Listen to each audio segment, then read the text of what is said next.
welcome to NewsX World. I'm Asima Katauka and you're watching Hollywood Calling from Celebrity Scoops to Film and Music Buzz. Here's your quick look at what's making headlines in entertainment this week. Zootopia 2 opens with a record $556 million worldwide, including $96 million in North America and $272 million from China alone, its biggest U.S. animated debut there. Nearly a decade after the original one, the sequel stars Ginnifer Goodwin and Jason Bateman. Avatar: Fire and Ash, the third installment in James Cameron's franchise, premiered in Los Angeles to rave reviews. Set in a volcanic biome, it introduces the Ash people and explores grief, vengeance, and faith. Fans praised its visuals and emotional depth. Miley Cyrus confirmed her engagement to musician Maxx Morando after 4 years of being together. The proposal happened during a recent trip to Asia. Cyrus, who was previously married to Liam Hemsworth, praised Morando for his thoughtful gesture. Miss Universe 2025 Fatima Bush has dismissed claims that her win was rigged, denying any influence from her father or secret votes. The Miss Universe organization has also confirmed no external group influenced the results.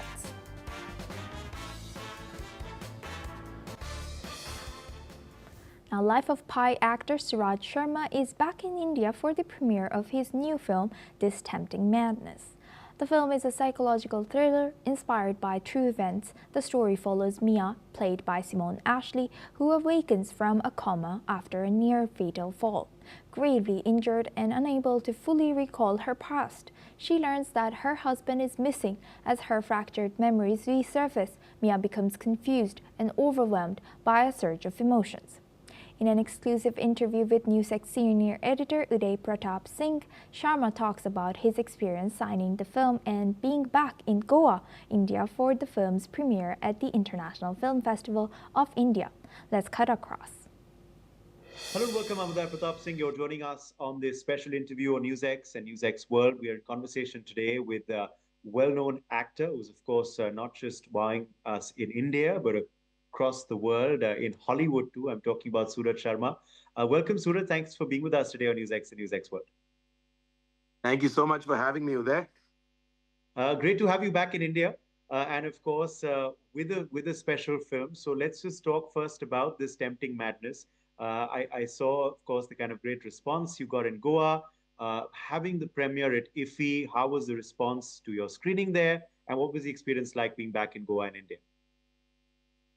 Man, being back in Goa is fantastic. You know, every time I come here, obviously, it's just lovely. I haven't been back in India for about 2 years. I've been shooting over there. So this has been lovely for more than just the movie. It's been lovely for me personally. Tempting Madness it's a psychological thriller. And it's about this woman who loses her memory and has to realize or find who she is once again. Obviously, both parties have their interests in this loss of memory. So it explores like mental illness and abuse and love and the perseverance of it through it out. So it was intense, man. The shoot was intense. Watching the movie was intense. People's reaction was like really interesting, especially people who have been through stuff like this.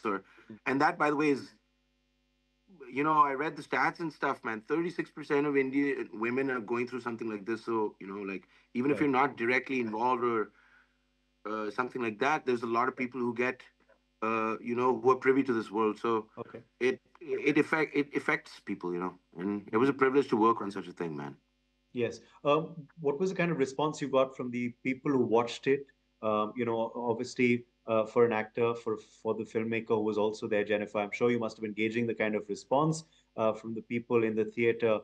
What was that, and what did people say to you, and what stood out for you? Well, what stood out, Uday, is that the reactions were very diverse, man.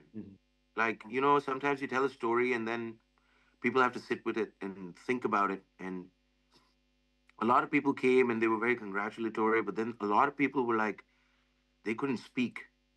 And I think that that's exactly what we wanted. You know, you're in the mind of a person who's trying to find their mind, Mhm. um, and just having them think about it and then slowly come into conversation about it was exactly what we were hoping for. So good, man, Okay. good. Okay. Yeah, Yeah, sometimes silence says more than words, doesn't it? But yeah. talking about the movie before we talk about your experience in Goa, it's inspired from real events. Is that correct? How did the story come to you, and what did you first think about the script, and what was the kind of brief given to you by the director Jennifer Montgomery?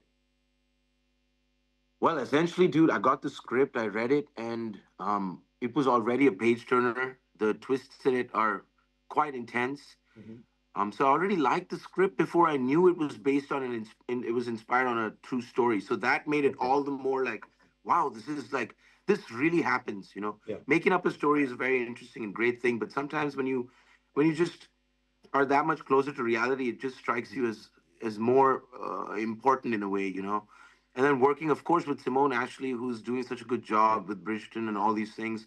I was like, of course, I want to be a part of this. You know, it's rare on the outside to be in a film or a TV show where there's more than one, Indian person involved in this thing. So it's a freeing feeling. You learn about the landscape out there, and I had a great time. Plus, Simone Ashley is a lovely human being, so not just a lovely actor, and it was great, man. It was great. Okay. Coming back to Goa now, how was that for you? Life has come full circle. You started out in Goa with your first film, of course, Life of Pi, being premiered there at IFFI. Now coming back, about over a decade after your career has, really taken off in the West and, of course, in India too. How does that feel to be back? And did the memories, the flashback happen of when you first came there? Absolutely, man. Absolutely. It's really beautiful, but like in a special, in a unique way, man. I've been on my own journey in life and learning my own things and trying my best, like over there, to learn how do I be a better actor? How do I understand why and what stories need to be told, you know? So coming back to Goa has been beautiful. Like the movie is about the cyclical nature of life, you know? When you're learning things, you keep coming back to it and grow and grow and grow. So in a funny way, like it matched exactly where I am right now. You know, Yeah. I'm trying to figure out how to help the bridge that's being created, at least in the cinema world, between India and the global audience, and Yeah. what they want. How do you understand it? And is there space for real Indian stories for the global audience at a large scale? Um, and that's what I'm trying to embark upon now, man. So it's good to come back to shore Mhm. and and see where we are. It's been beautiful. True. But do you still look back and feel that it's like a dream? How Life of Pi happened for you, and how your career took off. It was an Oscar-winning film to start with that. Do you still look back to how you got that project, how that audition with Ang Lee worked, and the rest was history, as they say. Uday, I can't ever look at that as anything but a dream, man. That's Yeah. just for someone from, Alaknanda in Delhi. That's Yeah. a very strange, unique thing to happen, man. I feel blessed. I feel blessed. The only reason I know it's not a dream is because, it's affected my real life. But other than that, yes, of course, man. It was a beautiful journey. It kind of sent me on this, like, just like pie on the boat, I was sent on this journey and I had to learn, like, what all of this is. And it's been fantastic, man. And I've grown from it and I've come back thinking, what do you do next? Okay. Well, we're going to ask you that then. What are you doing next? What's coming up after this? Are you working on something? Can you talk about it? Are you looking at more projects, of course, in Hollywood? Do you want to come back to India? I know you did Gulmohar recently as well, but it has been a couple of years since that. Yeah, the hope is to balance both, man. Mhm. I've been working a lot in the US. I got a couple of TV shows and movies coming out over there. Okay. One being The Night Agent on Netflix. Mhm. Um, but I want to work more in India too. I feel like it's time for me to work more in India too and find the right balance because there's no dearth of stories here. And honestly, the space for Indian cinema uh, at the global scale has grown tremendously. Now our question is how do we tap that? How do we realize like where we can go from that? So that's what I'm trying to do. Plus, I'm trying to make my own films and kind of find a place where we can be like, okay, This is for India. This is for the world. We can do this together, and the stories don't have to be untrue. They're true to us, and we've had them for a long time. So there's a lot in the making, man. I feel like the next 10 years are going to be another journey. And have you seen the perceptions change, of Indian Yes. cinema in the West? Because you've been there and you've been observing that. Of course, so it's because cinema is affected by what's happening in the real world, and as India steps uh, out of its previous 200-year history, and we move into this place where now once again we're stepping back as a big global player. All industries will shift, right? And with that comes cinema, right? Here's our chance to be able to tell our stories truly and uniquely, and not assume that it's just Indians that are going to want to watch this. The whole Mhm. world is waiting to watch. So we have to make things of that capacity. And also, have you seen, scripts and now parts being written for men and women of South Asian descent? Earlier it was just a bit role Ab- or something so caricaturish. But has that also changed now? Absolutely. I mean, look, we have a long way to go. We all know that. But at the same time, like the amount it's improved, Mm. the amount of like this, the stereotypes are kind of dying out. There's a realization that there is a diverse identity amongst these people, the South Mhm. Asians, and Yeah. and they in fact can tap that and use that. There's a huge Yeah. market that's lying waiting to watch. Yes, there's been a massive shift. I mean, of course, there's a long way to go, but like it's really nice to see. When I was doing Life of Pi and stuff, the roles that were available outside were lackluster compared to what they are now. And I think we have a long way to go, and I think we are going there. So I'm excited, man. Okay. Now, I did read somewhere that you've said direction is on the cards. You want to look at that. Is that something you're working towards? Yes, that is something I'm working towards. I'm working on a couple of scripts. I've been shadowing directors on the sets that I've been on. I've been learning the other side. I feel like the more I understand the whole nature of this, the better it is for me, and the better I Okay. can be, just simply as an actor too. Okay. Yes, direction is on its way. Yeah. Okay, lovely. So watch this space for more is clearly what you're saying. Now, who all are on the bucket list? You've already, of course, worked with some fabulous actors like veterans like Sharmila Tagore Manoj Bajpayee. You've also worked with Diljit and Anushka in the past. Who's on the bucket list now from India? Who would you manifest through this interview to work with? Well, my hope right now, if I were just to give you one name, is Nawazuddin Siddiqui. I Okay, really want to work with him. To me, and he was also an some iffy, if I'm not mistaken. yes, Uday. More than that, I met him, Yeah. and he is an idol to me, and I felt really fantastic knowing that he even knows who I am. I was like, wow, this is so. It's a great joy and pleasure and privilege. And of course, I told him we should work together. And Okay. other than that, man, I really want to work with Adil Hussain again. He is a mentor to me and a legend, and I miss working with him. Of course, there's a lot of names, but that list is endless. The hope is that we make good stuff with good people. That's all I can hope for. Yeah, let's certainly hope for that. Okay. Finally, has it been? Have you got some time off as well? Has it been good to get a break as well in Goa? Goa is the reason if he happens there is so that all the filmmakers and actors can come and explore a bit of Goa and India too. So have you got to do that? And for a creative person, there's a lot of inspiration there too. Absolutely. Like one of the greatest joys of this whole experience this time was not just like sharing the movie with the audience and seeing what the gauge on that was, but also like as we worked, I came upon so many interesting filmmakers, so many interesting ideas. It was for 3 or 4 days, ideas were just pouring out like people everywhere. There's a huge creative buzz right now. And if we can, tap that, be a part of that, like help that grow and bloom, uh, there's a lot of good stuff that awaits. But yes, I met a lot of interesting ideas and a lot of interesting people. Great to hear that. Okay, my last question now, Suraj, is how did the journey all begin? And this is a question we often ask our guests, for inspiration for our audience as well, and possibly young actors and young filmmakers watching you as well today. How did the journey begin for Suraj Sharma? When did you first decide you wanted to be an actor? Is this something you wanted to be from a child, or is this something that just happened? I didn't believe that this would be a possibility as a kid, right? You don't think these things are real, Mhm. right? So in that regard, it wasn't something I thought would be possible. As it happened, I realized this is a possibility and I love it. But if you ask me, an actor's journey, at least a storyteller's journey, does not start with their first job. It's just your life is the inspiration, you know? The things that happen in your life, the way you grow up, the people you meet, those are the things that are the inspiration. So that started early. I was blessed with a very interesting childhood.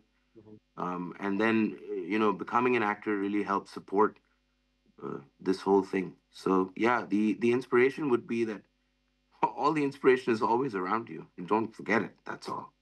True. Okay. Well, let's hope that inspiration continues. And thank you so much for being with us today, Suraj, and wishing you all the very best for this film's journey now across the world. Thank you. There, lovely chatting with you. I hope I see you soon, man. Okay, thank you. Perfect. Now we continue Zootopia.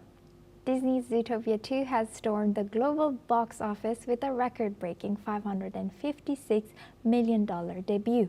The animated sequel has earned $96 million in North America over the weekend and $156 million during the 5-day Thanksgiving period.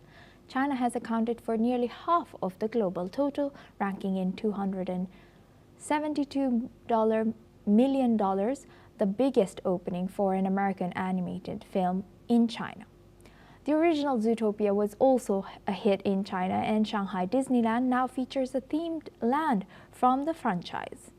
Other strong performance includes Universal's Wicked for Good, earning $62.8 million domestically, and awards contender Hamnet, which opened in 119 theaters. With big releases ahead like Avatar Fire and Ash and Five Nights at Freddy's 2, and the holiday season is set for major box office gains. Now for this discussion, we welcome Dr. Ishan Parikh. He's an assistant professor at Amity School of Film and Drama. Thank you very much, Professor, for joining us. Welcome to NewsX World. Now, looking at this, what key factors do you think contributed to Zootopia's second massive global debut? I think it's the first thing, obviously, that we should factor in is that there's a global love for everything that Disney does, and I think the prequel being such a big hit, and not just a big hit, but a very well loved story. I mean, globally, I think that obviously factors in, and plus, obviously, the complication of the story being simplified so much. I mean, that film deals with such issues, but it sort of presents it so simply that I think it had a global appeal, and I think people remember that, and that word of mouth and that memory is still fresh in the minds of people. I remember when it came out. I think the original came out in 2016. It took the world by storm. I think I remember people were talking about that some parts of it were actually quite scary, but when people walked out of it, they felt very happy. They felt delighted. And I think people sort of want to recreate that feeling when they go into the theaters again. I think the second factor is they've timed the release perfectly, as you correctly mentioned. There are no big releases. There were no big releases, around this time. There was obviously, I think, the sequel to Wicked that came out the previous week, and then this was the Thanksgiving weekend in the US. So I think it was always bound to do really, really well. Plus, I mean, historically speaking, animated films have always done well. I mean, as compared to any live action release. I remember the weekend Interstellar came out. It came out with Big Hero 6, and Big Hero 6 just blew Interstellar out of the water. So because obviously there is, I mean, the kind of people who go and watch these films. I mean, the number of people who go and watch animated films, and especially beloved animated films or films that have a lot of buzz around them, is obviously higher. So I think this was always bound to be a big hit. And what's a big plus here is that this is it's been rated very highly critically, and that obviously adds on to the word of mouth, which obviously adds on to the box office collections. And Dr. Parikh, what do you think, what contributed to it outperforming expectations in markets like China and India? I think it's the universality of the narrative. I think that's something that people know Zootopia as a script can deliver. I mean, thinking last time when it came out, it dealt with issues of racism and how ostracization of certain minorities or certain sections of people. And I think those kinds of themes being incorporated into what essentially is considered a children's film, I think people appreciate such films for that. I mean, they take a stand, but they don't take a stand by offending anyone. They take a stand by incorporating humor. They take a stand by using the animated form, which is so widely and so widely accepted.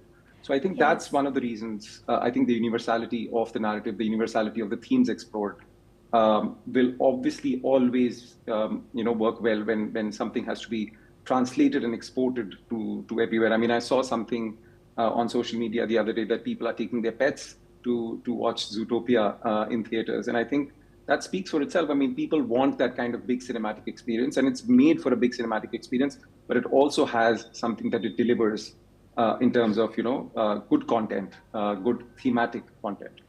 And talking about content, Doctor, how important is social commentary in animated films today, and does it help boost audience engagement? I won't say it's the most important thing, but I think it surely speaks of the actual reach of animation. I mean, because generally in a lot of markets, animation films are considered films or entertainment only for children. But I think in the last few years, in the last decade or so, people have realized with films like Inside Out 2, with films like Soul, and with Zootopia, that animated films can have a much, much wider appeal. And by much wider appeal, I mean in terms of the age groups it's trying to attract, by incorporating elements that only adults can understand, or incorporating elements that only people of beyond a certain age can actually absorb. So I think they do it so smartly that it has something for everyone, and I think that actually pushes people like me, or people in my age bracket, or maybe slightly younger or older than me, to actually watch these films and not sort of brush them aside, thinking that it's just going to deliver children's entertainment. So I think they know what they're getting into, and I think Disney and Pixar have done a very, very good job by branding themselves as the kind of animated production house that makes films for everybody, that makes films that are in the animated format, but are actually telling well-rounded, strong narratives. So I think obviously it has a big role to play in creating audience immersion. And also, I think the kind of branding that Disney has sort of has sort of created around themselves, that we are going to give you something that you can sink your teeth into. It just so happens that it's going to be an animated film. I think that goes a long way in getting the kind of numbers that Zootopia 2 has. Right. With that, I would like to thank Dr. Ishan Parikh for joining us today as Assistant Professor at Amity School of Film and Drama. Thank you very much for joining and sharing that. That's a wrap on Hollywood Calling for this week. Your dose of stars, style, and stories returns soon. Oh my god, oh my god.